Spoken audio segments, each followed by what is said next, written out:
ঢাকা ও আশেপাশের এলাকায় বৃষ্টি বা বজ্রসহ বৃষ্টি হতে পারে বলে জানিয়েছে আবহাওয়া অধিদপ্তর। বৃহস্পতিবার ৩১ জুলাই সকাল ৭টা থেকে পরবর্তী ৬ ঘন্টার জন্য দেয়া পূর্বাভাসে এ তথ্য জানানো হয়েছে। এতে বলা হয়েছে, দুপুর পর্যন্ত ঢাকা ও পার্শ্ববর্তী এলাকার আকাশ আংশিক মেঘলা থাকতে পারে। ওয়ালটন এখন দেশের সীমানা পেরিয়ে পৌঁছে গিয়েছে ৫০টিরও বেশি দেশে। ওয়ালটন, ঘরে ঘরে, বিশ্বজুড়ে। এ সময় হালকা থেকে মাঝারি ধরনের বৃষ্টি বা বজ্রসহ বৃষ্টি হওয়ার সম্ভাবনা রয়েছে। অতি ভারী বর্ষণের কারণে চট্টগ্রাম, রাঙ্গামাটি, খাগড়াছড়ি, বান্দরবান ও কক্সবাজার জেলার পাহাড়ি এলাকার কোথাও কোথাও ভূমিধসের শঙ্কাও রয়েছে। সেই সঙ্গে ভারী বর্ষণজনিত কারণে খুলনা, বরিশাল ও চট্টগ্রাম মহানগরীর কোথাও কোথাও অস্থায়ীভাবে জলাবদ্ধতা তৈরি হতে পারে।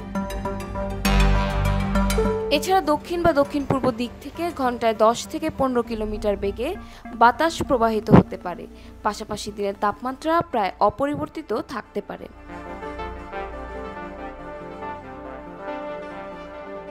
এদিকে সকাল ৬টায় ঢাকার তাপমাত্রা রেকর্ড করা হয়েছে ২৭.৪ ডিগ্রি সেলসিয়াস। এ সময় বাতাসে আর্দ্রতার পরিমাণ ছিল ৮৮%।